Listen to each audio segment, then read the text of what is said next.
El acta de la sesión número 95 se da por aprobada por no haber sido objeto de observaciones. El acta de la sesión número 96 queda a disposición de la comisión. Nuestro querido secretario dará lectura a la cuenta. Muchas gracias, señora presidenta. Muy buenas tardes, estimadas diputadas, señores diputados. Vamos a dar lectura a la cuenta. Se recibió un oficio del Ministerio del Interior y Seguridad Pública, quien da su excusa para poder asistir a esta sesión por compromisos agendados con anterioridad. No obstante lo anterior, señala que acudirá en su representación la subsecretaria de Prevención del Delito, doña Carolina Leitao, que ya está presente en sala. También se recibió, y en el mismo sentido, una nota del ministro de Educación, quien da su excusa para poder asistir a la sesión de hoy, toda vez que debe atender asuntos propios de la cartera en Santiago. No obstante ello, considerando la permanente voluntad del Ministerio de Educación de colaborar con el trabajo de esta comisión, manifiesta la voluntad del Ministerio para asistir en una futura sesión con el objeto de expresar su opinión sobre el proyecto en trámite, que es el segundo punto en tabla, y además informar de las acciones desarrolladas por dicha cartera ministerial referidas vinculadas a la materia del proyecto de ley. También se recibió un oficio del Ministerio del Interior y Seguridad Pública, quien en respuesta a uno de esta comisión informa sobre la cantidad de reuniones, actas y convocatorias relacionadas con la implementación del protocolo interinstitucional de la Ley 21.500. Esta ley regula el proceso unificado de búsqueda de personas desaparecidas y crea un sistema interconectado para tal fin. También se recibió una nota de la Subsecretaría de Prevención del Delito, quien remite informe mensual respecto también de la Ley 21.500, respecto del proceso unificado de búsqueda de personas desaparecidas y sistema de búsqueda, digamos. Esto actualizado a febrero de 2025. Y finalmente, presidenta, se recibió un reemplazo de la diputada Mix por la diputada Camila Rojas. Y sería toda la cuenta. Perfecto, muchas gracias. Se da la palabra sobre la cuenta. No, ya. Perdón, un segundo. Es que como siempre, entonces, quise preguntar. La palabra sobre puntos varios. ¿Sí? Diputado, tiene la palabra. Gracias, presidenta. Saludos, digamos, a la secretaria presente. En la semana pasada, en la Comisión de Hacienda,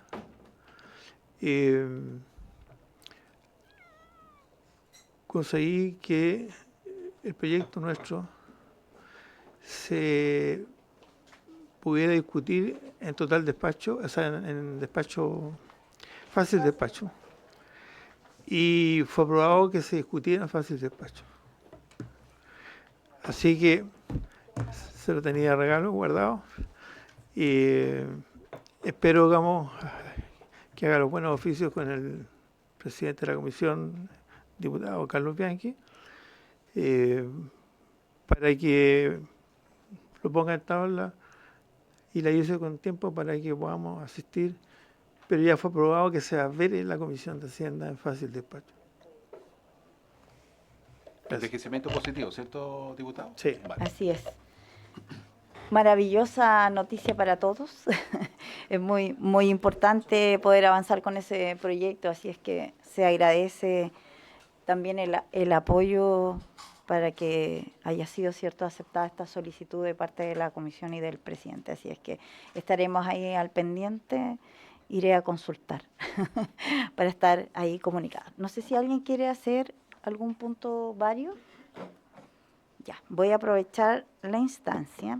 Bueno, acaba de llegar Paola de la biblioteca, por lo cual, aprovechando la presencia, quiero pedir, tomemos un acuerdo de oficiar a la BCN por la sesión que se realizó en Rapa Nui y nos puede informar sobre los resultados de actividades parlamentarias, tanto en la sesión como de manera particular de los diputados.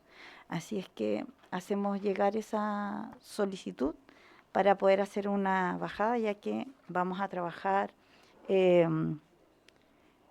con esa información y también para poder exponer en la comisión lo que se pudo recabar, las necesidades y todo lo que hay respecto de lo que pudimos conversar y enterarnos, digamos, de la realidad. Así es que solo lo vamos a dejar ahí y seguramente vamos a tener un espacio para poder informar y entregar detalles.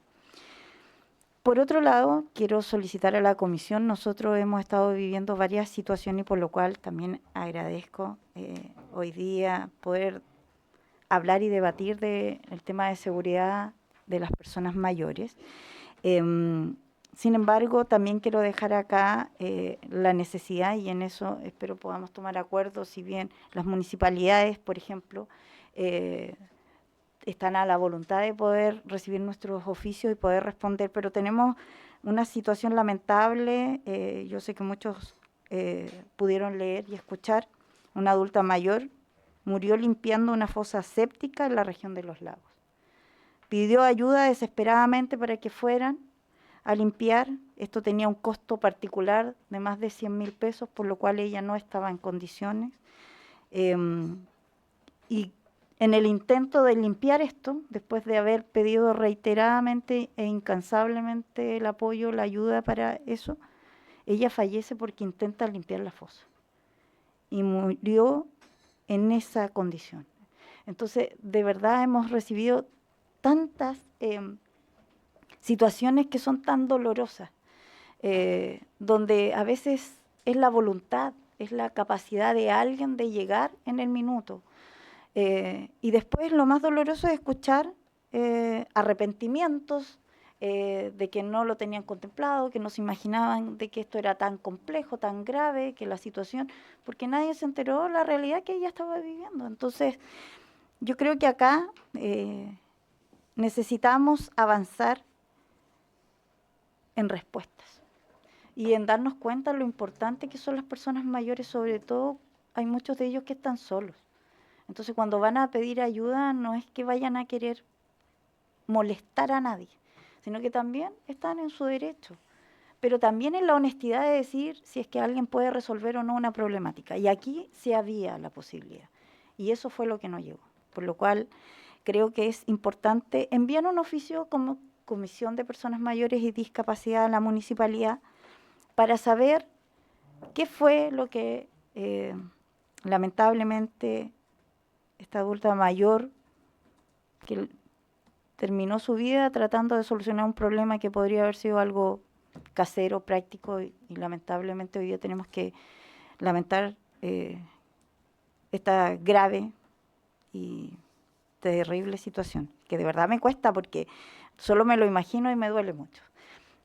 Para saber cuántas veces hizo la solicitud, cuántas veces fue, quién la atendió, qué es lo que ocurrió. Yo creo que hay que hacer un seguimiento, y esto no solo por la municipalidad en particular o por el hecho tal, sino que porque seguramente hay otras situaciones que se están dando en otras instancias, en otras instituciones, y tenemos que ser capaces de colocar la escucha, el espacio. O sea, a veces, insisto, a veces pasa por voluntad.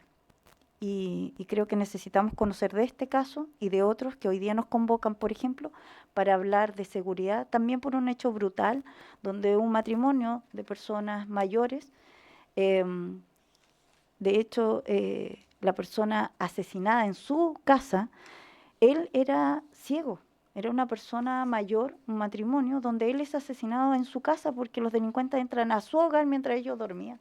Entonces, esa es la brutalidad que estamos viviendo, y si bien a lo mejor no tenemos la posibilidad de dar una solución, al menos intentar hacer algo. Así es que, si a ustedes les parece, poder enviar un oficio para conocer qué fue lo que ocurrió en este caso, porque creo que no puede quedar en el olvido ni en el abandono lo que ocurrió con él. ¿Les parece? Tomamos el acuerdo entonces.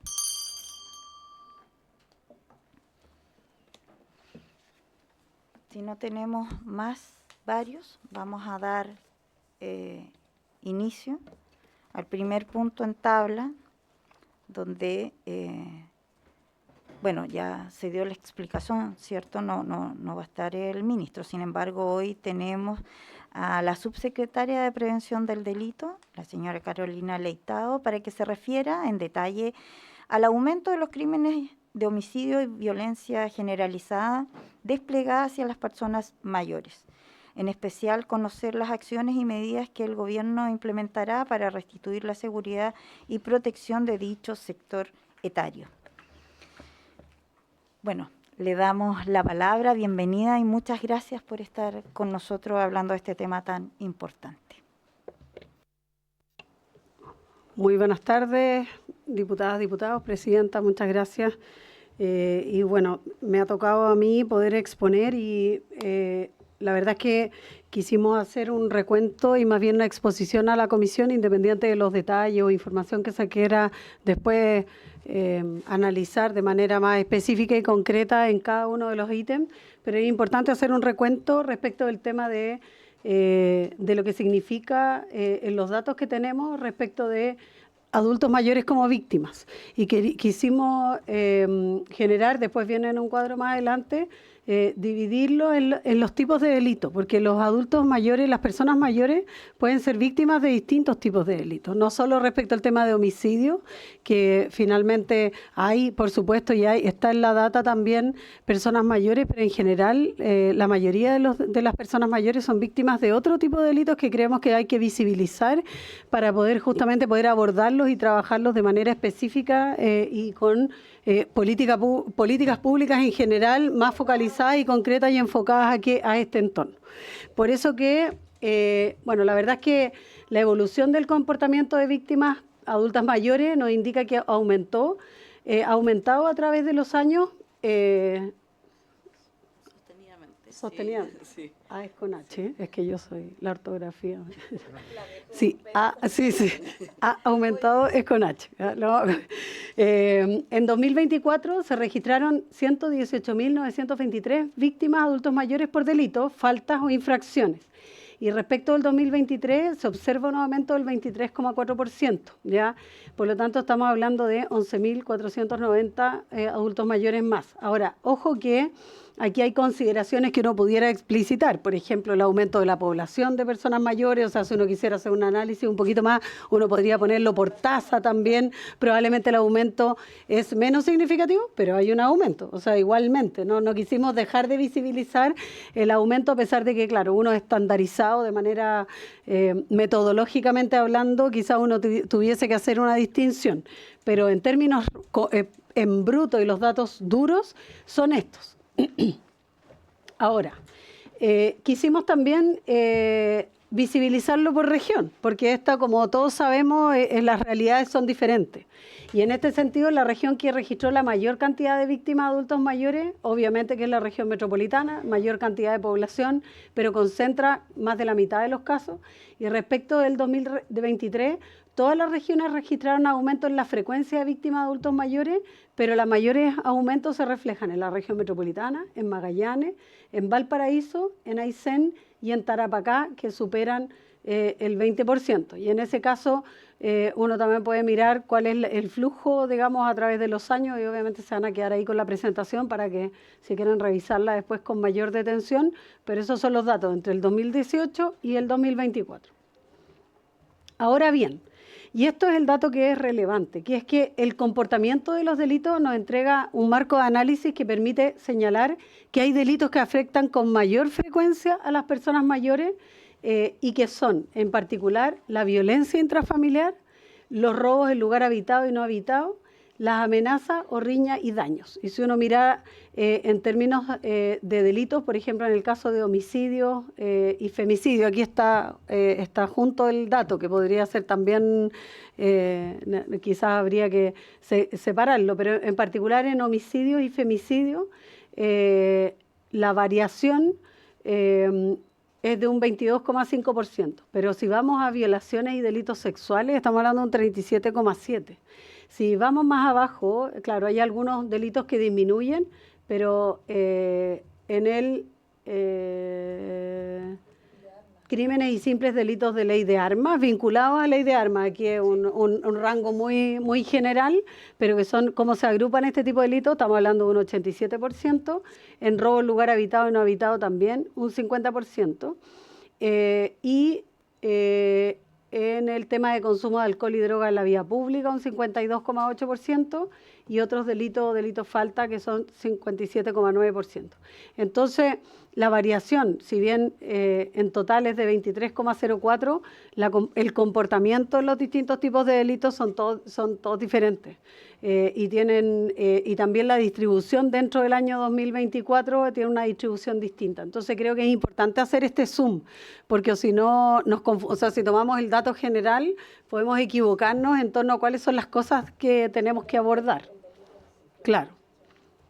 Ahora, respecto de las personas que recurren a los servicios de atención de víctimas, al programa, a los PAV, los adultos mayores representan menos del 10% de los usuarios atendidos por año en el periodo.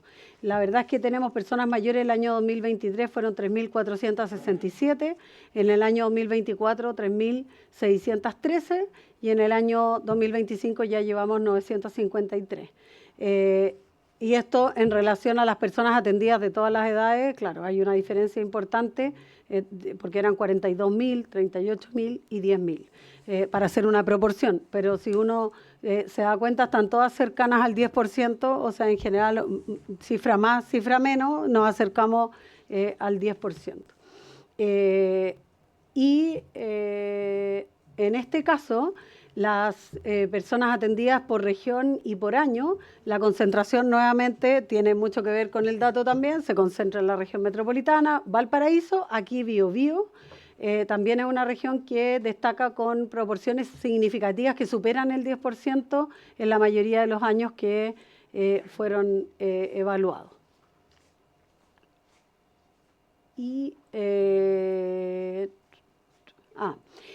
Los robos violentos se mantienen como la causa principal de atención a personas mayores, que representan el 60% en el 2023 y un 59,8% en el 2024, aunque disminuyen a 40,1% en lo que lleva el 2025, pero eso hay que analizarlo, obviamente, es un dato preliminar. Paralelamente, se observa un aumento en la atención por homicidios, pasando del 7,8% en 2023 a 19,3% en el año 2025. Esos son los datos duros, digamos, los datos generales y todo. Yo creo que en esto hay hartos datos que podemos segmentar, o sea, desagregar de esta información, y ahí más bien depende por dónde la comisión también quiera, en el fondo, consultar, o más bien cuáles son los temas. Ahora, respecto de las políticas públicas en torno a la estrategia de seguridad, la estrategia de seguridad que se ha desarrollado y que tiene este componente legislativo por un lado, fortalecimiento institucional, etcétera, no hace una distinción en grupos etarios ni en términos solo en el caso de violencia de género o violencia intrafamiliar, pero en general en toda la estrategia de seguridad está orientada a todos los grupos etarios. Entonces no hay una política específica. Sin embargo, en aquellas políticas que nosotros desarrollamos como Subsecretaría de Prevención del Delito, en general, en la participación de, por ejemplo, los programas como Somos Barrio u otros, la mayoría de las personas que participan en este tipo de programas son personas mayores, dirigentes sociales y principalmente mujeres. Entonces, en todo lo que tiene que ver con la política pública vinculada a recuperación de barrio, a participación ciudadana cuando, digamos, desarrollamos iniciativas, generalmente la participación de personas mayores y de mujeres es mayoritaria. Y eso hace que el diseño de los espacios, la forma en que se miran las soluciones también está vinculada mucho más a la mirada que tienen personas mayores, a pesar de que nosotros estamos siempre tratando de fomentar que participen de otras instancias, o sea, que participen otras generaciones también en esto, por ejemplo, niñas, niños y jóvenes, etcétera, pero en general siempre suele suceder que hay una participación mayoritaria de personas mayores. También en los comités de seguridad. La mayoría de los comités de seguridad están integrados por personas mayores en los barrios. En las dirigencias vecinales en general también, pero en este caso en particular tienen una mayor presencia. Por lo tanto, claro, si bien no hay una política pública que esté diseñada específicamente para las personas mayores, es cierto que en general suelen ser los que más participan y por lo tanto generan mayores insumos a la política pública para efectos de abordarla. Y en particular en el tema de cuando hablamos de, por ejemplo, de los delitos de armas o los delitos de violencia intrafamiliar, hay política pública vinculada a eso, pero no a personas mayores en particular, sino que, por ejemplo, en el caso de armas, hay una política de persecución en el tema de armas que es general y que está vinculada, obviamente, a la fiscalización, a otras. Hoy día también, bueno, estamos tramitando el tema de...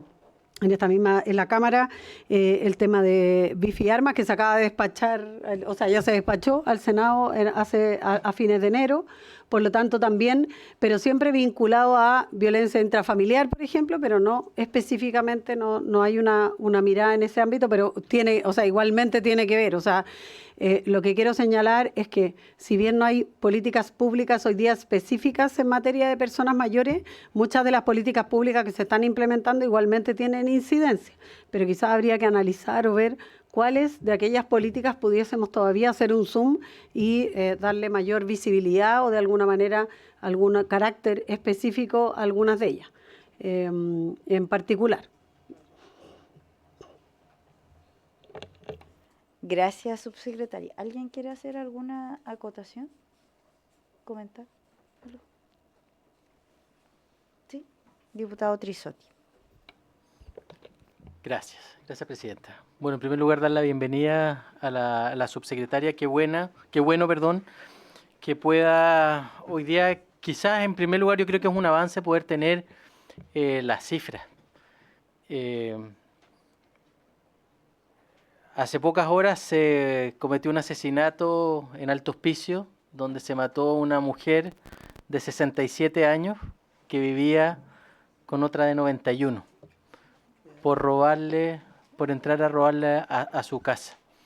Y esto por supuesto que genera inmediatamente una sensación de inseguridad, no solo en la comuna, sino que también porque en el último tiempo, y tal como lo señalaba la presidenta, estamos viendo que los delincuentes atacan al más vulnerable. Y vemos que una serie de delitos, y acá ha quedado manifiesto en una de las láminas que usted plantea de qué son víctimas los adultos mayores, donde en un mayor porcentaje son robos, muchas veces está dado por la vulnerabilidad, por los años que sabemos que muchas veces no se tiene la misma fuerza, vigor para poder defenderse. Y yo entiendo de que hoy día claramente la política pública de prevención puede filtrarse de mejor manera a través de los dirigentes, porque en casi todos lados tenemos mucha gente adulto mayor que participa. Pero yo no sé si viendo esta cifra, y que además en mi región de Tarapacá son brutales, se ha incrementado en un 21% la comisión de delitos de personas mayores de un año a otro, es cómo poder generar algún tipo de política pública o un trabajo operativo con las policías que nos permitan poder... Yo sé que es difícil, pero ir pesquisando, pero quizás hay ciertos lugares, por ejemplo, hace un tiempo atrás empezaron a asaltar a las afueras de las cajas pagadoras de las pensiones. Entonces yo creo que ahí hay un trabajo que pueda ir mucho más allá con la entrega de la información, sino que con acciones operativas, principalmente de prevención y de control, conjuntamente con los municipios, con Carabineros, para definir no solo la comisión del delito, sino que también ciertos lugares donde están ocurriendo para que haya un trabajo operativo que permita poder ir enfrentando de una mejor manera estos delitos que lamentablemente muchas veces tienen resultado de muerte y que de acuerdo a las cifras que entrega la subsecretaria han ido incrementándose lamentablemente en el último año. Yo creo que ahí se pudiera hacer algo más específico para poder abordar. El fenómeno, sabemos, delictual va cambiando y se va adaptando. Cuando tú presionas en un lado se van a otros más vulnerables. Yo diría claramente, este es un grupo que creo yo que va a seguir siendo lamentablemente objeto de una mayor victimización, por lo tanto a mí me gustaría que se pudiera empezar a explorar alguna acción más concreta de apoyo con la red de control que se tiene para efectos de tratar de revertir esta grave situación. Gracias, presidente. Muchas gracias, diputado Trisotti. Diputada Catalina del Real. Muchas gracias, presidenta. Bueno, saludar a los diputados presentes, a Carolina Leitao, que fue alcaldesa de una comuna de mi distrito también, a todos los invitados. En la misma línea del diputado Trisotti, yo creo que se puede hacer un trabajo muy cercano con los municipios. Hoy día los municipios hacen muchas cosas hacia la comunidad. Incluso en un momento, hace años atrás, se crearon los comités de seguridad que sirvieron mucho. Y hoy día yo creo que se podría explorar una iniciativa que justamente tuviera que ver con los adultos mayores, con enseñarles sobre prevención, o sea, no solamente prevención en la calle, sino que desde cosas tan simples como las estafas telefónicas, en que generalmente ellos son los principales afectados, generalmente caen en este tipo de estafas, el autocuidado, los botones de pánico, el dónde no ir, tratar de incluso hacer trámites por internet. Ellos en general van a cobrar pensiones o hacen trámites presenciales que podrían evitarse, que hoy día se pueden hacer de otra forma. Entonces yo creo que debería haber una iniciativa que se impulsara con los municipios en esta línea y daría bastante resultado. Eso, presidente, gracias. Muchas gracias, diputada. Diputado Trisotti, ¿qué se le olvidó? No, que le seguí echando una mirada a la tabla que presentó la subsecretaria y veo otra cosa que es bien preocupante y es dramático. En el cuadro, un 37% de la comisión de los delitos son delitos sexuales contra personas mayores. Entonces, a mí me gustaría saber ahí, o si dentro de la política pública que planteaba anteriormente, si se puede hacer un trabajo ahí específicamente con Senama primero para entregar toda la información. Y a mí lo que me preocupa es que muchas veces este tipo de delito está asociado a alguien que ellos conocen, que puede ser un familiar, un cuidador. Entonces ahí quizás sería bien importante poder tener, primero, la tasa de denuncia, segundo, las estadísticas y los procesos judiciales, y efectivamente si hay una condena y si además tienen un apoyo, si esto se está trabajando también, no sé, con las corporaciones de asistencia judicial, porque muchas veces estos adultos mayores pasan estas cosas y nadie los ayuda desde el punto de vista judicial, pero tener que un 37% después de los robos son delitos sexuales, yo creo que también ahí deberíamos tener algún tipo de política pública que integre las distintas instituciones que tiene el Estado para poder no solo prevenir, sino que también tener un asesoramiento desde el punto de vista judicial para que este no termine quedando en nada. Gracias, presidente. Muchas gracias, diputado. Yo también me quería sumar y agradezco, por supuesto, la exposición y seguro nos tomará otra sesión, otra instancia para seguir avanzando, porque la idea en este punto en particular, y bueno, y como Comisión de Personas Mayores, es que aparte de tener este diálogo, de colocar números y poder hacer un debate, es que logremos, digamos, avanzar en algo concreto para que podamos darle una respuesta. Por ejemplo, a quien el año pasado, en representación de las personas mayores, solicita públicamente que a los delincuentes que tengan un poco de consideración con ellos para que no les hagan daño, puesto que ellos están dispuestos a entregarlo todo, solo que no les hagan daño. Pero además hoy día vemos que no solo le hacen daño, sino que además los asesinan. Entonces, yo creo que acá, y me sumo a todo lo que han comentado anteriormente, yo creo que justamente pensando en aquellos barrios, porque hay muchos barrios cuando uno conversa con los dirigentes, hay barrios históricos, barrios que realmente son de personas mayores, en su mayoría, en su gran mayoría. Y en ese sentido ver cómo llegamos, no cómo ellos llegan a nosotros, cómo llegamos nosotros para apoyarlos, para que puedan hacer la denuncia, para conocer esa realidad que se está viviendo. Porque muchos de ellos viven situaciones de riesgo, de inseguridad permanente, pero por miedo o por otras situaciones no son capaces de denunciar. No tienen la capacidad de poder ir, no sé, a carabineros, hacer otras cosas, digamos, que son las que necesitamos como número o dato duro para poder tomar acciones, ¿cierto? Así es que yo creo que eso también es importante, cómo llegamos nosotros como Estado a ellos para poder recabar esa realidad, esa denuncia y así poder trabajar y quizás disponer el despliegue en específico quizás de estas rondas de carabineros, no sé, seguridad pública, otras instancias que puedan resguardar y entregar seguridad. Y levantar ese dato, y solo voy a hacer un paréntesis porque hace poquito, partiendo por la comisión, hablé de una sesión que tuvimos en la isla de Rapa Nui, y donde ahí hay un número importante de adultos mayores, quizás si nos pudieran también hacer llegar, ya que no lo vi ahí incorporado, o en detalle también, digamos, como para conocer la realidad, porque en esa oportunidad nos hicieron varias denuncias personas mayores y sobre todo por VIP. Así es que yo creo que ahí hay un dato que se asocia a lo que ustedes levantaron de acuerdo al detalle que nos presentaron. Diputada Claudia Mix, tiene la palabra. Gracias, presidenta. Quería preguntarle a la subsecretaria, aparte de saludarle y darle la bienvenida, si tiene el desglose de personas mayores viviendo solos, además. Quizá ese dato, porque como el caso que acaba de mencionar el diputado en Alto Hospicio, claro, eran 2 adultos mayores, pero claramente una cuidaba a la otra, o sea, no tengo ninguna duda, digamos, a propósito de la discusión de la ley de cuidado, que lo vemos muchísimo. Pero además, si ustedes tienen el dato de personas mayores que vivían solas, sin un cuidador, porque claramente es más complejo y es muy común, y pasa mucho, imagino que además hoy día en su rol debe verlo mucho, es que cuando incluso los vecinos tienen que estar muy atentos de ellos y de ellas, la mayoría mujeres además, porque han habido casos que fallecen y nadie se entera, y cuando empieza a salir mal olor o algo de esa naturaleza es que nos enteramos. Entonces, yo le preguntaba si es que tenía ese dato para saber efectivamente, porque también ahí es tal, como lo plantea la diputada del Real, el rol que juegan los municipios, que es brutal, es fundamental.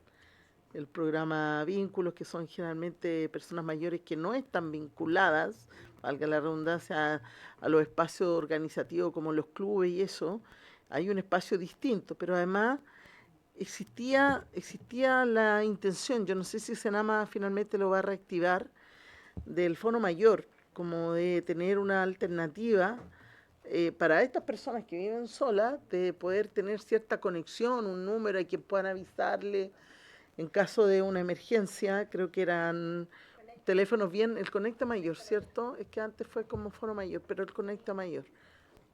Quizá, bueno, pero igual es importante, porque creo que en este tema particular el trabajo intersectorial con Senama es fundamental.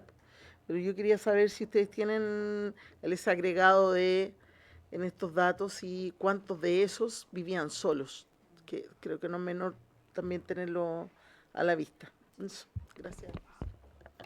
De todas maneras, y solo para hacer un nexo con lo que dice la diputada Mix, la persona que les hablé recién, ella quedó viuda y quedó solita, y como decías tú, si no hubiese sido por una cámara o porque alguien le extrañó, no nos enteramos de que ella falleció. Ya lo pusimos, el tema. Diputada Marzán, la palabra. Presidenta, disculpar nuevamente, lo que pasa es que está el Ceremi de Educación y estábamos viendo un temita ahí con un establecimiento educacional del distrito, de acá de la región.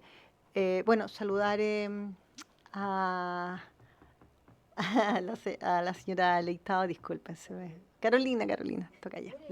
Sí, y a su equipo.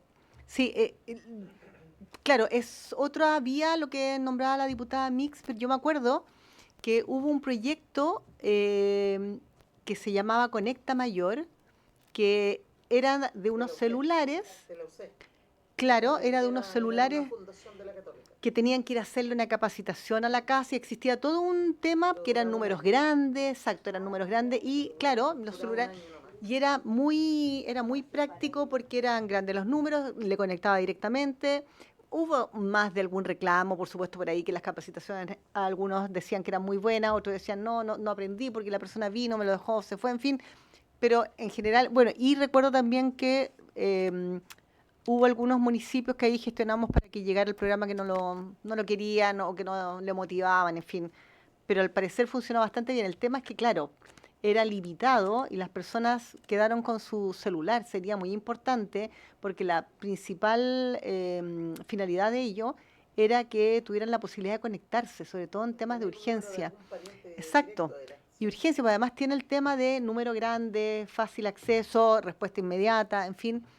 Y con respecto a lo que estaban hablando, solo agregar que, claro, es una realidad que nosotros conocemos porque somos acá y estamos acá, pero leí una noticia que, bueno, todo lo que tiene que ver obviamente con el mundo de la cultura, el arte, los colegas, actores, actrices, también son fundamentales para mí. Y resulta que hay un conocido actor, obviamente una noticia extranjera, que su señora falleció, pianista, 63 años creo, y a la semana falleció él.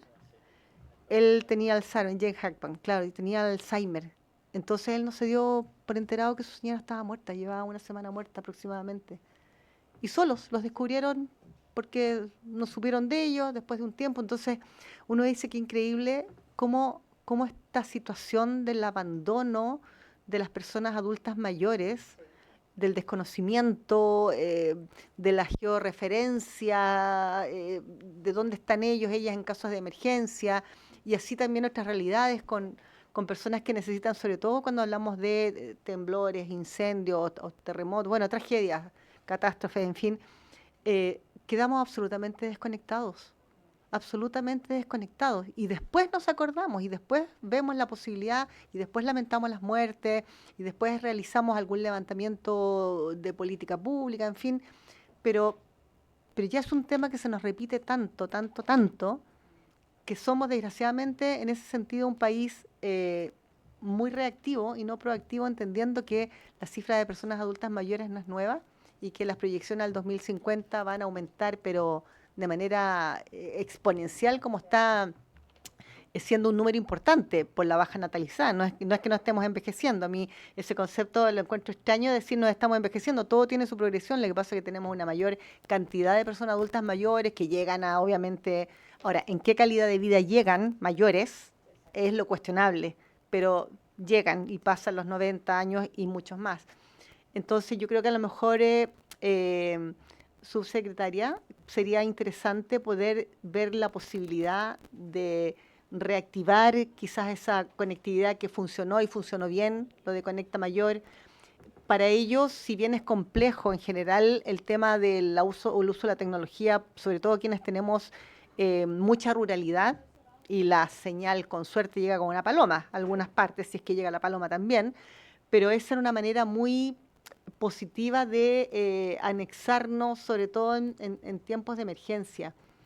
Creo que sería importante buscar el método, la manera de conectar a las personas, sobre todo, insisto, en lugares donde la geografía es tan extrema, es tan dura, que ya la autoridad llega cuando la persona vivió una tragedia. Y lamentando y sumándome a eso, a la noticia lamentable que usted puso la semana pasada en el grupo de WhatsApp. Gracias, presidenta. Gracias, diputada Marzán. Diputada Mix. La diputada del Real, pero lo iba a plantear y se me pasó, que yo lo he visto que lo están ocupando mucho, seguramente la subsecretaria también lo está viendo, los clubes de adulto mayor y todo están solicitando los botones de pánico, que más allá del asalto es también cuestiones de urgencia, como caerte de la escalera, como a veces cuidan nietos y nadie hay capacidad de levantar a quien se cayó, o un infarto, etcétera. Y ese botón también conectado seguramente a la dirigente, a la casa de la dirigente, que es como muy normal eso, pero quizá promoverlo a nivel de los clubes, porque más allá del asalto, que estamos hablando efectivamente cómo han sufrido delincuencia, cómo han sufrido asaltos, pero también la situación de abandono en su mayoría de las personas mayores, el botón de la alarma que tienen manual, que no se la sacan de hecho de la muñeca, la andan trayendo, puede salvar vidas también a propósito. Entonces, quizás no hubiésemos visto la tragedia del actor, quizás si hubiera ella avisado en un momento que se sintió mal, y hubiera llamado ayuda, etcétera. Es como cosas más allá de de un asalto particularmente, digamos. Entonces, yo no sé cómo lo están abordando, pero yo al menos en algunos municipios vi la otra vez que todas mostraban y probaban el botoncito de que se le está entregando, que también en el caso de BIF, en Estación Central, lo ocupan también para identificar a aquellas personas que están monitoreando también, que tienen medidas cautelares, etcétera. Entonces, habría que mirarlo como también una alternativa para las personas que viven solas, sobre todo, frente incluso a una tragedia o un desastre o algo así, que queden atrapados bajo un escombro. Bueno, son miles los ejemplos que podríamos dar, pero eso también como lo están abordando ellos también. Perfecto. Muchas gracias. Sé que son muchos temas y en la medida que conversamos y debatimos, por supuesto que nos vamos acercando a realidades diferentes. Así es que, no sé, subsecretaria, si quiere, tiene la palabra. Varias cosas que puedo aportar en eso. Primero, diputado Trizzotti, sí, efectivamente yo creo que el tema de delitos sexuales, yo creo que tiene una doble mirada. Desde el punto de vista significativo, no es tan significativo, o sea, tiene un aumento importante, pero dentro de los tipos de delitos tiene una menor incidencia, o sea, estamos hablando de un 0,2%, pero igual ha aumentado la denuncia, y yo creo que también tiene que ver con la sensibilización que se ha hecho respecto del tema de denunciar delitos de violencia sexual en general, y yo creo que en las personas mayores no es la excepción. Es un tema que hoy día se aborda desde el ámbito de salud y probablemente también habría que visibilizar si hay mayor conciencia también, porque justamente en las personas mayores es donde esto probablemente estaba los tipos de abuso muchas veces más normalizados e invisibilizados. Entonces creo que ahí también habría que hacer quizá un suma a eso. Ahora, en el caso en este caso en particular, la mayoría de las personas que consultan los servicios de salud son personas mayores, por lo tanto quizá ahí el trabajo con los CEFAM es mucho más importante, porque los mayores visitantes de los CEFAM son las personas mayores. Entonces ahí hay un espacio donde se puede trabajar este tema, donde se pueden hacer más charlas, donde se puede hacer mayor trabajo preventivo para tanto sensibilizar sobre la denuncia, pero también sobre las capacitaciones de autocuidado y para todo este tipo de delitos. En el caso del tema de alto hospicio, solo quiero hacer una prevención que no le quita la gravedad al asunto, por supuesto, sino que solamente para efectos de visibilizar un tema que quiero comentar, porque dentro de la investigación hay una hipótesis, en ese caso, sobre un homicidio por encargo por un tema de herencia. O sea, no solo está vinculado quizás a un robo común, digamos, sino que además estaría vinculado, es una arista de la investigación de un tema familiar, de un conflicto familiar. ¿Y por qué quiero señalar esto? Porque aquí quiero contar una experiencia más bien personal. En mi caso, cuando me correspondió ser alcaldesa, nosotros desarrollamos el programa de defensoría de las personas mayores en la comuna, entendiendo que siempre en las audiencias comunitarias salía el tema de la violencia intrafamiliar como un tema principal en el tema de personas mayores en particular.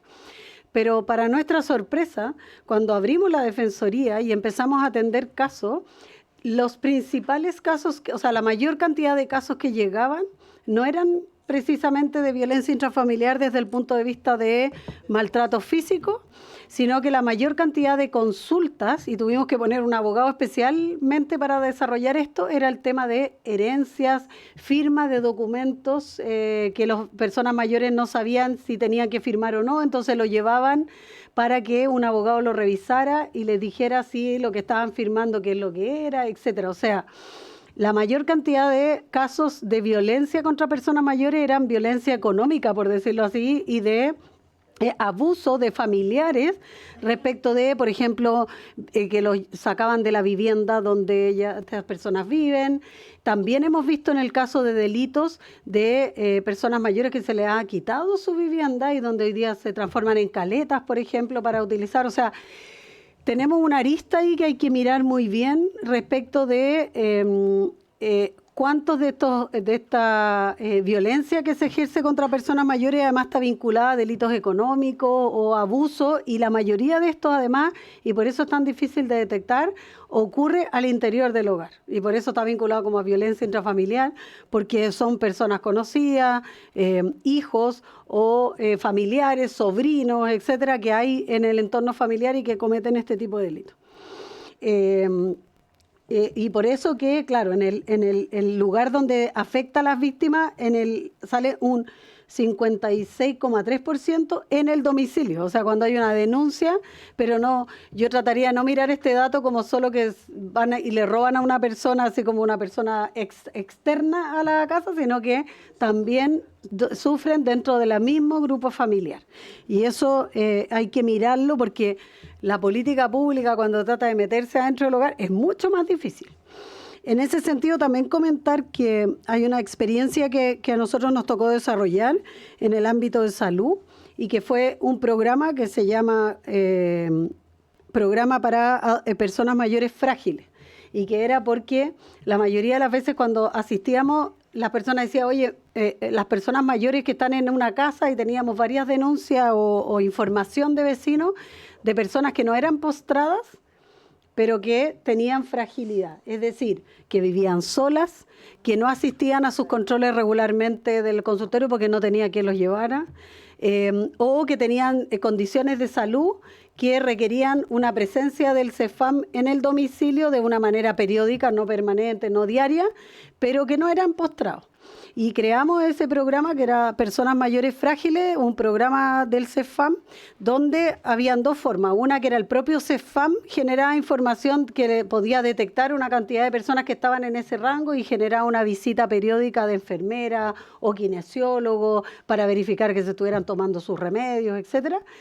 Pero además un canal de denuncia de personas que estaban en esa condición, para que a veces vecinos que denunciaban, decían, oye, aquí vive una persona sola y nadie la viene a ver, esta persona se está alimentando mal, etcétera, y ahí se generaba una red comunitaria como para poder visibilizar este tipo de casos y poder activar al CEFAM, pero no solo el CEFAM, porque a veces el CEFAM ya no tenía más que hacer, sino que activar redes familiares, comunitarias, e incluso denuncias a hijos que abandonaban personas mayores para lograr pensión alimenticia, etcétera, porque muchas veces, en general, las personas mayores son muy reacias a demandar a los hijos.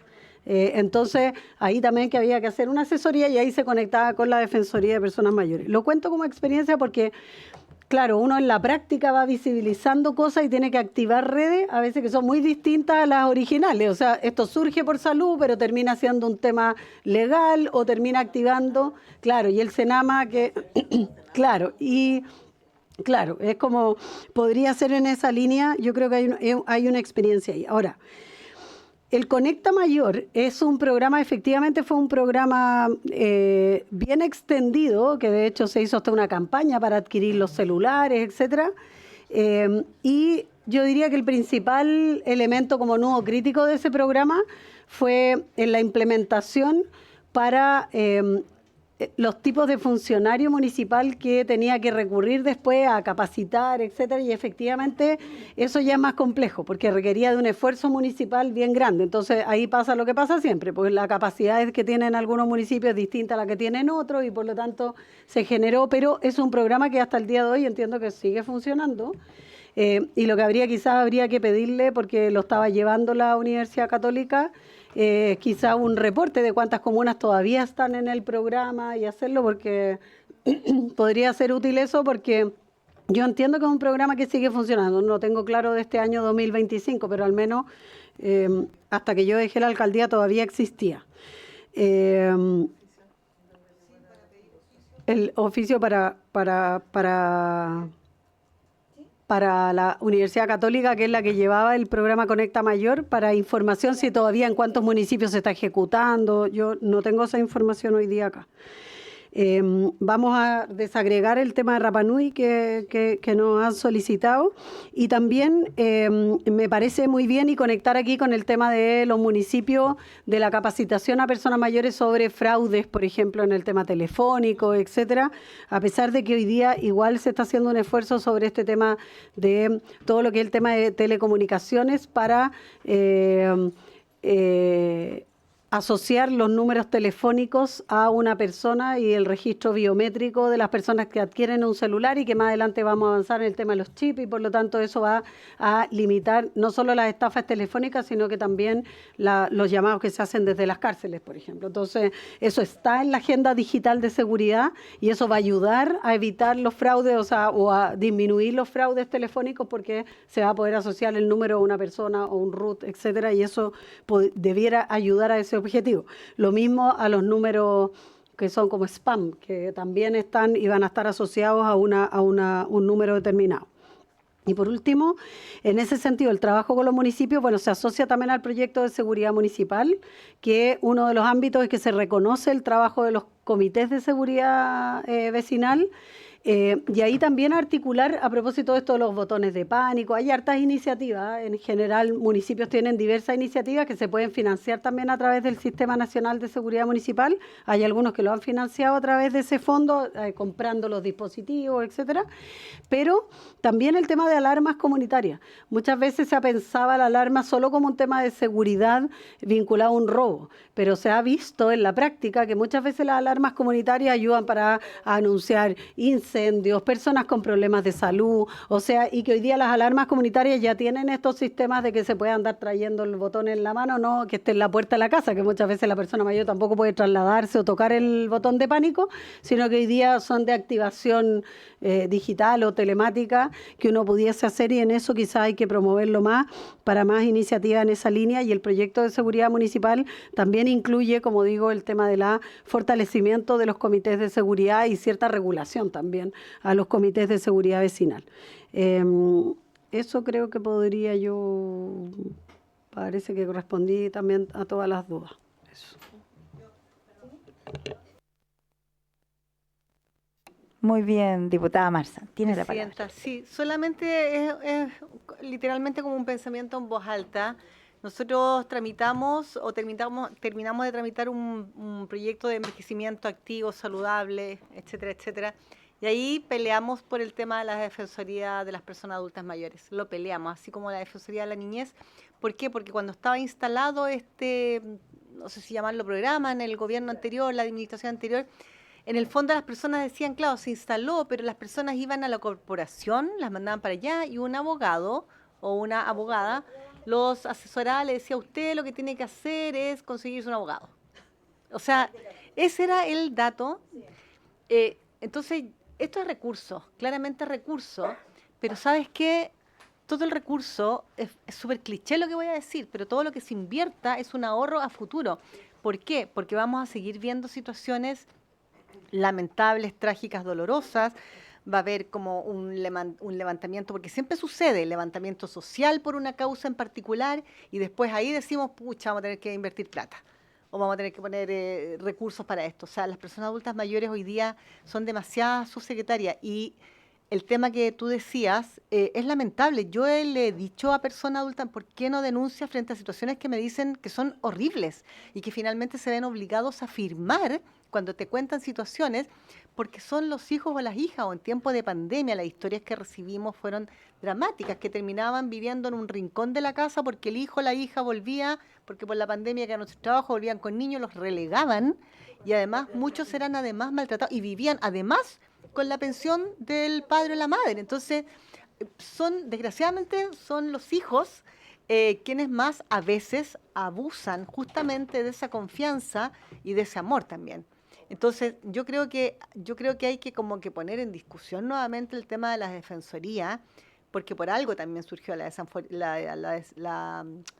defensoría de la niñez, esas voces que no tienen como fuerza propia para defenderse, y las personas adultas mayores es la misma situación. Entonces, recurrir a todas las herramientas que tengamos, pero yo creo que tenemos que insistir, subsecretaria, o en algo alternativo, porque tú lo acabas de decir, el efecto que tuvo ese plan, ese programa en una comuna, en cosas tan esenciales como decirle a una persona, no, acá hay un engaño. Y una persona que además le genera credibilidad, confianza, cercanía, donde se sienten resguardados y protegidos. Ese es el tema. Y además me imagino que deben haber sentido también una suerte como de acompañamiento a la situación. Entonces ya eso, porque hoy día sabemos lo que significa para una persona que te den la hora, que es lo mismo que pasa en los consultorios. O sea, vas, tienes que llegar a las 5 de la mañana, a veces mucho más temprano para que te den un número, y si es que lo alcanzas a tener. Entonces todo lo que vaya en protección con las personas, por favor, yo le pido, yo creo que le pedimos, subsecretaria, ponerlo en la mesa para que no tengamos que estar estremeciéndonos por situaciones, una como la del sur, la otra como estas cartas que se reciben de por favor le entrego todo pero no me mate o no me golpee, o estas mismas situaciones que estando ahí el enemigo en casa durmiendo con el enemigo, como la película, son ellos mismos los que los tratan de engañar desgraciadamente. Gracias, Presidenta, gracias. Sí, bueno, yo solo sumándome a lo que dice la diputada Marzán, yo creo que es necesario ver cómo nos colocamos en ese espacio de llegar, por ejemplo, cuando quieren denunciar y se ven vulnerados. Entonces, ¿cómo nos acercamos? Yo algo así había esbozado anteriormente, que es el cómo llegamos nosotros, cómo le damos ese espacio de confianza también para que puedan hablar, porque en uno de los cuadros que se hablaba, ellos el BIF también lo viven, pero ¿cómo lo denuncian si es que su entorno es el que los somete y ellos, como decía la diputada, quedan relegados, escondidos, muchas veces prácticamente callados bajo presión en un sector del fondo y es eso, por eso yo decía, ¿cómo llegamos? Para que puedan denunciar una situación o cómo llegamos o prevenimos una situación de vulnerabilidad. Por ejemplo, algo que ocurre mucho que son las personas mayores cuando necesitan pedir una hora, que se tienen que levantar tempranísimo, ir y van muchas veces desprotegidos. Y en ese camino es que le pueden pasar muchas cosas. Entonces, ¿cómo damos las facilidades? Entonces, hay que ver cómo damos la protección, evitando la prevención de que se vean expuestos a. Y no es solo un llamado telefónico, no. Quizás un horario específico para que solo ellos puedan recibir, no sé, una hora, pero que no sea a las 7 de la mañana ni a las 5, sino que ellos puedan llegar a las 2 de la tarde, donde por lo menos sea otro espacio, otro lugar, algo más seguro, no sé. Yo insisto, estoy esbozando, la idea es debatir y conversar, pero creo que son ideas que tenemos que conversar. Eso, tiene la palabra, subsecretaria. Sí, gracias, Presidenta, solo dos cositas. Una, a propósito de lo que planteaba de la Defensoría en general, bueno, recordemos que hay un proyecto que está dentro del Fast Track de seguridad, que es el Servicio Nacional de Acceso a la Justicia, donde yo creo que ahí esa es la gran defensoría de las víctimas en general. Entonces yo creo que ahí es posible que en esa implementación de ese nuevo servicio, que va a estar a cargo del Ministerio de Justicia y que se traslada, digamos, todo lo que es todo lo que es el Centro de Atención de Víctimas que hoy día tenemos nosotros, que son los PAP, se va al Ministerio de Justicia para integrar en un solo servicio todas estas iniciativas que hay respecto de temas de víctimas hoy día, que está un poquito disperso en distintas cosas, y fortalecer el trabajo. Así que yo creo que eso nos podría ayudar a visibilizar una mirada, yo diría, de una, junto con el Senama, obviamente, y quizás ahí mirar con el Ministerio de Justicia cómo fortalecer, ya sea los centros que van a atender, etcétera, tengan una especialización, una orientación, como señala usted, que efectivamente donde las personas mayores puedan concurrir, con un servicio que es distinto, porque no es una denuncia propiamente tal, sino que es orientación respecto de trámites y otras cosas que las personas mayores en general requieren. Y lo segundo, a propósito del tema de salud, bueno, yo conozco hoy día varias iniciativas y entiendo que varios municipios ya están avanzando en eso, en el tema de salud, que es la llamada telefónica para pedir hora. con atención y orientación también. O sea, hoy día hay varios municipios que ya están implementando la atención primaria, que ya lo han implementado, que es la llamada telefónica para pedir y donde generalmente no se da la primera hora de la mañana, sino que justamente en aquellas horas que son menos requeridas, probablemente por las personas que tienen que trabajar, etcétera, y que son aquellas que necesitan un horario distinto. Así que yo creo que en eso quizás avanzar más en que ojalá esto sea extendido y universal en la atención primaria, donde ya todos los CEFAM incorporen el tema de llamado telefónico para pedir hora y que no tengan que estar yendo horarios oscuros, con frío, etcétera, que es un poco el objetivo que buscó ese proyecto y que hoy día está en implementación. Yo no desconozco cuántos municipios ya lo tienen, pero entiendo que se ha avanzado bastante en ese.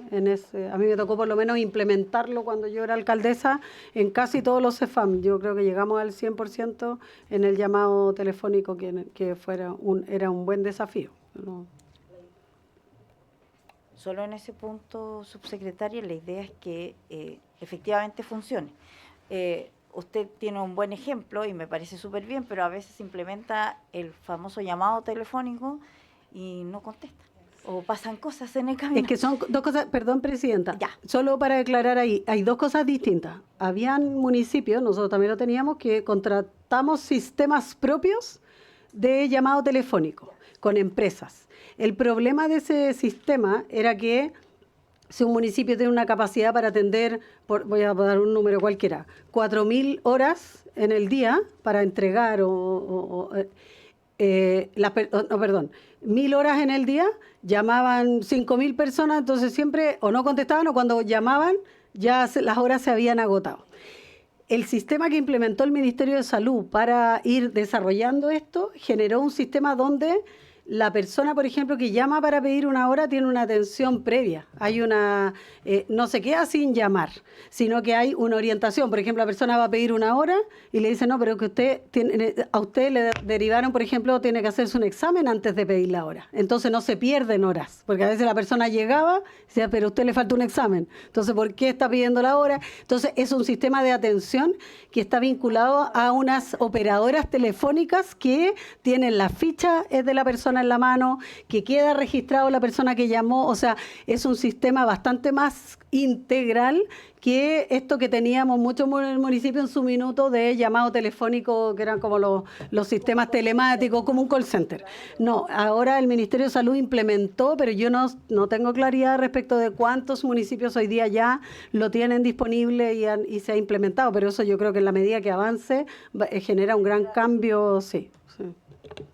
Bueno, todo lo que funciona bien y es bueno se puede replicar, así que ahí la idea es, y me parece muy bien que lo explique, porque efectivamente, claro, entre tener un call center y que solo te contesta y si ya se acabaron las horas ya no te contesta más, que es la frustración también para las personas que llaman, no solo las personas mayores, sino que todas las personas que nos toca llamar por teléfono alguna vez. Claro, eso es, digamos, pero me queda clarísimo que ahí hay mucho más, digamos. Hay profesionales que tienen la ficha y todo, y te pueden guiar, acompañar, porque a veces uno también hace lo mismo, pide la hora y te faltó un examen, no te van a poder atender y se pierde la hora. Y así otras cosas. Bueno, quiero agradecer, si es que no hay ninguna otra palabra, agradecer la extensión de esta conversación. Seguro vamos a volver a encontrarnos un poco para hacer la bajada de propuestas o tener más números, más cosas más claras, pero para ir también a través de la comisión entregando información y apoyando y guiando a nuestros adultos mayores que hoy día nos están pidiendo, digamos, ¿cierto? Que podamos acompañarlos, cuidarlos y ayudarlos a prevenir hechos donde ellos se ven expuestos y además que entiendan que de alguna manera también los escuchamos, porque verlos leer una carta a ese nivel donde prácticamente piden que no se les ataque, no se les haga daño, o conocer otras noticias brutales, nos hace un llamado que nos falta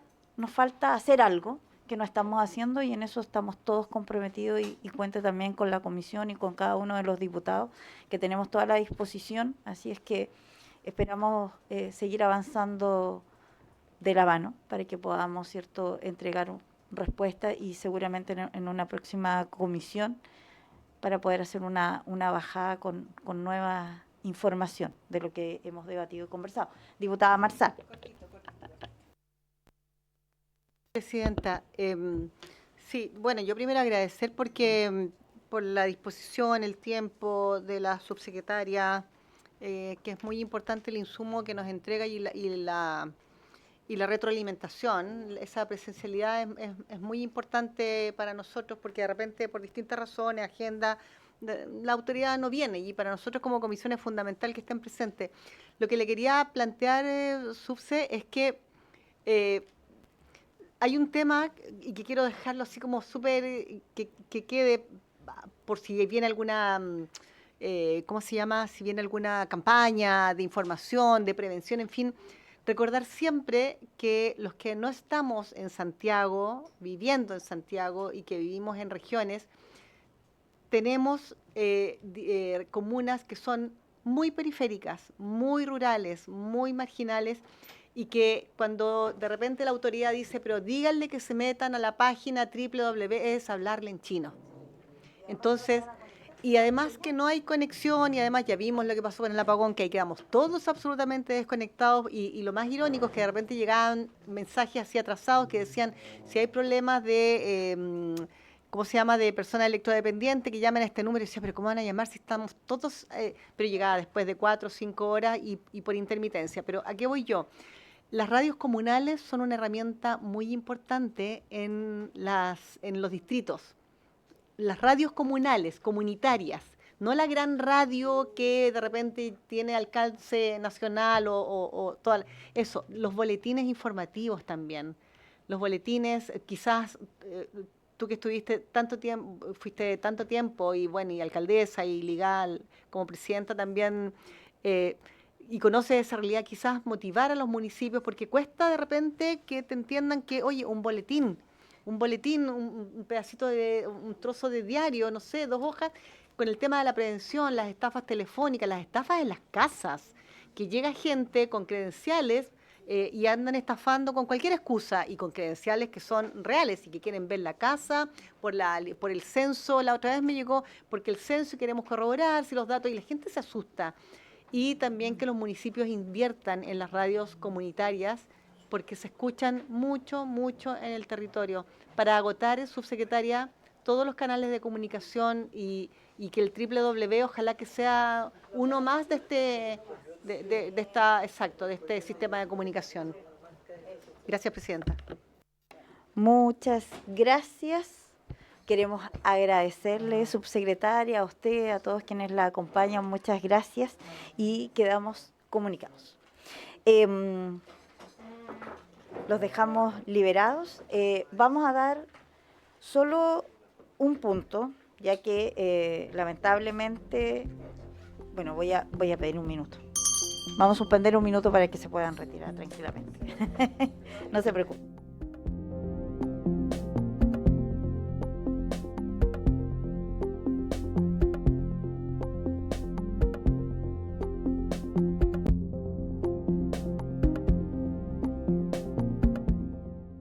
Bueno, como bien se leyó en la cuenta, el ministro Cataldo no puede asistir, lamentablemente, y la idea era dar inicio en discusión al proyecto de ley en origen, de moción, bueno, no voy a leer a los parlamentarios, que lo que busca es modificar el DFL número 2 de 1998 del Ministerio de Educación en relación con el trato que debe darse en el ámbito disciplinario a los alumnos y alumnas con trastorno del espectro autista, es el boletín 17.362-04. La verdad es que esto hoy nos llama a... La discusión era producto de una realidad además que estamos viviendo, que tiene que ver con la ley y donde han habido situaciones más bien complejas cuando tenemos, ¿cierto?, a nuestros hijos con trastorno del espectro autista que están o viven una crisis y donde en el tema disciplinario caen como cualquier niño y ha generado mucha controversia. hay padres hoy día que están sufriendo y principalmente los niños. Entonces la idea es poder hacer el debate y lograr a través de esta moción ser un aporte para poder modificar y a poder apoyar, ¿cierto?, a nuestros niños de trastorno de espectro autista. Vamos a dejar, ¿cierto?, en discusión para la próxima semana este proyecto, por lo cual, si alguien tiene a bien proponer a alguien para el inicio de la discusión para la próxima semana, la diputada Mix nos había solicitado la palabra. Sí, diputada. Gracias, presidenta. Usted sabe que estoy reemplazando a la diputada Rojas y me hizo un encargo a propósito de la discusión de la ley, que también ella es emocionante, que tiene que ver con la invitación de la comunidad de Cartagena, de una dirigente, Catherine Vergara, que es representante de esta organización. Seguramente algo debe aportar respecto a esto, porque efectivamente parte de las quejas y parte de las denuncias que han llegado a la Superintendencia de Educación están vinculadas precisamente yo creo que cuando uno dice, no tengo ninguna duda, falta de formación de los profesionales que obligaba la ley, pero que no ha terminado de concretarse. Entonces, sería bueno, presidenta, aparte de considerar esta invitación a la dirigente que me pidió la diputada Rojas, que también consideren en la lista de invitados a la superintendencia, quizá incluso junto con el ministro de Educación, porque va a ser importante saber cuántas denuncias tienen, en qué ámbito, cómo lo están abordando. Y en alguna oportunidad yo en esta misma comisión compartí con usted lo que estaba ocurriendo también en la educación superior. No tenemos que olvidar también de los jóvenes que también sufren en las universidades mucha discriminación y no logran que les den las facilidades para poder, por ejemplo, titularse, como un caso que yo les conté, que la obligaban a defender su tesis de forma oral. Finalmente dio la pelea, denunció y pudo hacer su defensa de forma escrita. O sea, eso es como no entender lo que está pasando. Estamos hablando era una educadora diferencial, o sea, la universidad podía aprender muchísimo de ella, siendo autista, y no le permitían defender su tesis de forma escrita hasta que lo logró. Hoy día ella está titulada, ella de hecho sacó un libro, es escritora, tiene un montón de herramientas para defenderse la vida, y la misma universidad que la estaba formando le estaba bloqueando la posibilidad de titularse. Entonces, yo lo digo porque creo que también es importante que cuando estén en el debate también miren la educación superior, porque no es menor. Finalmente siempre pensamos que todo el neurodesarrollo, de verdad, pensamos que son niños, ¿no? Crecen, hay adultos, hay jóvenes que lo pasan igual de mal que cuando eran niños. Entonces se desregulan, no hay apoyo, etcétera. Así que eso nada más, presidenta, yo le puedo pedir a la asesora de la diputada Camila Rojas que les mande a usted el contacto, ¿ya? Eso, muchas gracias. Perfecto, muchas gracias. Diputada Marzán.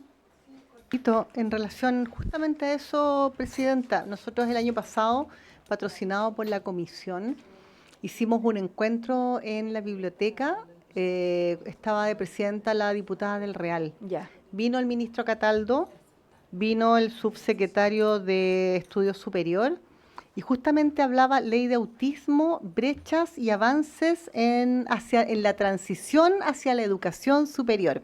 Y justamente abordaba ese punto que está la diputada Mix planteando, y lo hicimos con espacios educacionales de acá de la región de Valparaíso.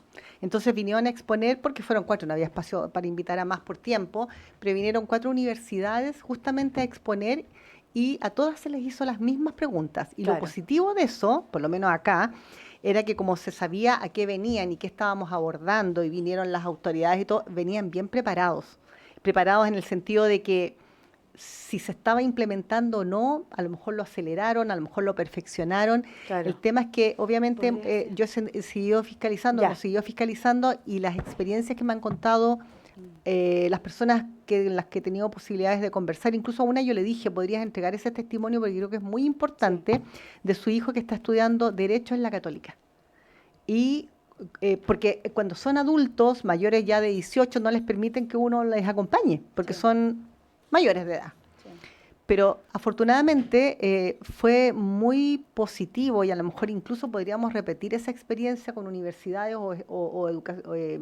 o espacios educacionales que pueden ser institutos, da lo mismo, educación superior, ¿ya? Para abordar eso. Porque acá fue muy positivo porque además pudimos hacer inevitablemente una comparación entre una y otra, cómo abordaban, cuáles eran las carreras que más elegían las personas autistas, hombres, mujeres, cómo abordaba cada universidad el ingreso, las pruebas especiales, los tiempos, las maneras. Fue muy, muy, muy positivo.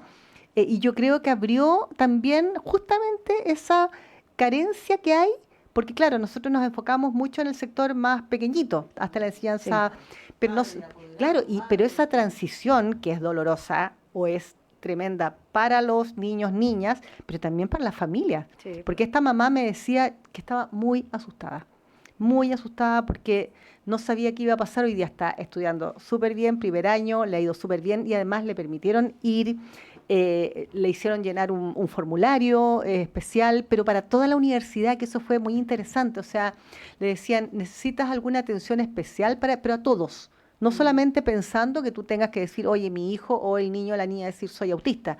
Entonces, para todos. Entonces, Sí. como que toda la universidad, además, nos contaba, se había sentido como con la bajada del tema de la inclusión porque se puso en la mesa para todos y todas. No solamente para el foco en algunas personas, porque eso igual es como discriminatorio. Sí, claro. Entonces yo creo que es bueno de repente poder pedir esa evaluación o poder pedir o hablar o invitar al Sí. subsecretario de Educación Superior para que nos venga a hablar que marzo corresponde que nos hablen de la implementación por ley, que nos hablen de la implementación y quizás enfocarnos en el tema de la transición hacia la educación superior, porque obviamente hay brechas y hay Sí. situaciones que son muy vulneratorias y más allá del llamado que uno puede hacer de decirle denuncia a la superintendencia, también yo creo que hay que hacer un seguimiento porque de repente las denuncias no llegan, o sea, Sí. o llegan y no las No, y contestan no de inmediato. terminan. Sí, Exactamente. sí. Bueno, Gracias, Presidenta. muchas gracias, diputada Marzán. Si bien, bueno, vemos acá que el proyecto nos invita nos abre el debate, digamos. Bueno, este proyecto en sí tiene de base el aula segura, pero el tema de la educación superior, de hecho, justo ahora que ustedes tocan el tema, recordé a Catherine Layton, que ella vino cuando estábamos hablando de la ley TEA, y ella habló de la educación superior porque por primera vez hubo como una especie de secretaría para apoyo de la inclusión, y obviamente tenemos una brecha brutal. Hay muchas situaciones que se han vivido, alumnos que no han podido, ¿cierto?, defender como corresponde o no han tenido el apoyo en el proceso, mucha frustración, donde chicos son diagnosticados o se dan cuenta de su condición en este periodo en ese periodo de la educación y no tienen un apoyo y acompañamiento. Así es que yo creo que eso va a ser un punto adicional que vamos a sumar porque creo que es súper importante. Y es como un tema que se está arrancando, como que nadie lo está tomando, así que lo colocamos aquí, vamos a hacer invitación. Y si vamos a invitar a la agrupación, no sé, ¿por qué no invitamos a la Sí. secretaria de Educación también? Sí. El mismo día? Por supuesto, ahí vamos a armar la tabla para que cuadremos con los tiempos y también demos este espacio y este debate que es sumamente importante, donde además me sumo porque, por ejemplo, esta chica es de la Universidad de Antofagasta, y ahí ella entró a estudiar con una condición. Y en vista a esa necesidad o a ese espacio, ella misma, con su condición, se entrega para poder apoyar al resto de sus compañeros. Y entonces, insisto, las buenas experiencias obviamente hay que replicarlas y apoyarlas para que también el Estado apoye. Diputada Mix. Cortito, ayer me invitaron al aniversario de una fundación en Maipú que cumplía 10 años. Y eran también madres, padres, apoderados la mayoría eran niños, chicos. Y se llama Aprendiendo a Vivir con TEA. Y a mí me pasó que dije, así como en la reflexión, dije, esto está ocurriendo, nos está ocurriendo como sociedad en la práctica. Como que estamos aprendiendo a todos a entender la dimensión de lo que significa de verdad en los distintos ámbitos. Y me parece bien interesante lo que acaba de decir la diputada Marzán, porque también habría que mirar las adecuaciones laborales, por ejemplo, dependiendo de el tipo de carrera. Nosotros hemos ido a hablar con Metro, con EFE, con un montón de instituciones también pensando en que son ciudadanos que tienen derecho al transporte público y a trasladarse. Entonces, ¿cómo no va a haber una luz tenue, una luz más baja o un bloqueo de sonido, etcétera? Y eso es como que el aprendiendo a vivir. con el resto también, de entender que ellos tienen derecho igual que nosotros a usar el transporte público, a acceder a estudios superiores. La mayoría termina inventándose emprendimientos porque no duran en los trabajos, nunca van a poner en el currículum soy autista porque no los van a llamar.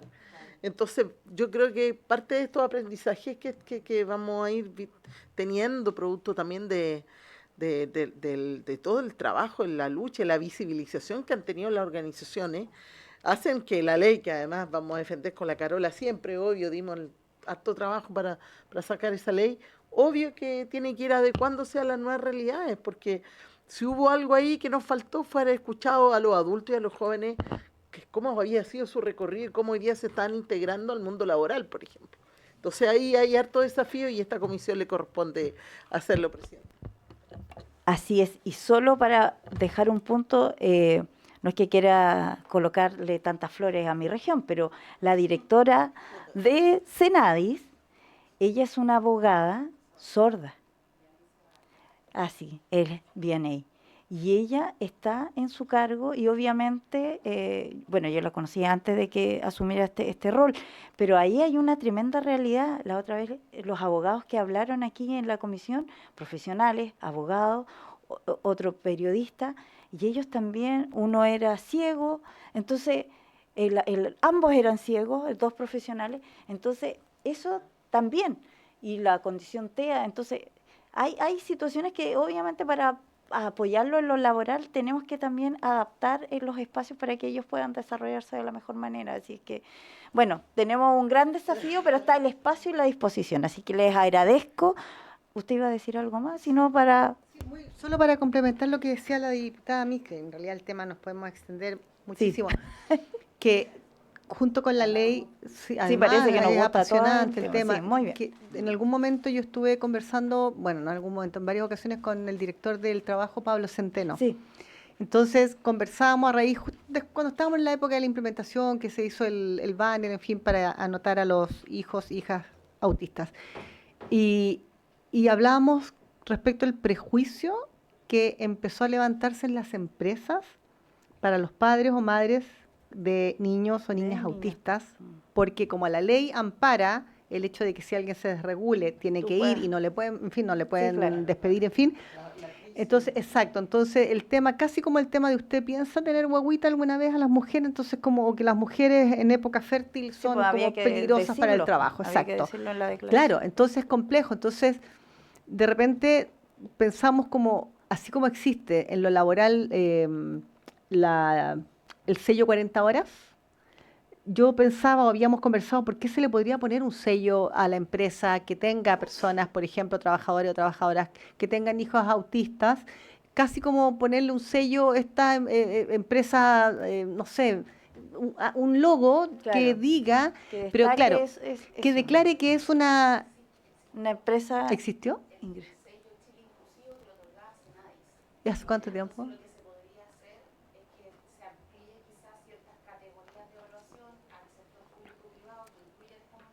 Eso sería súper bueno, porque claro, el director me decía, claro, yo soy parte fiscalizadora, no me puedo involucrar en eso después, pero sí puede ser el Ministerio del Trabajo, Senadi, Ministerio de Desarrollo Social, pero yo creo que sería bueno. Bueno, claro, por ejemplo. Exactamente.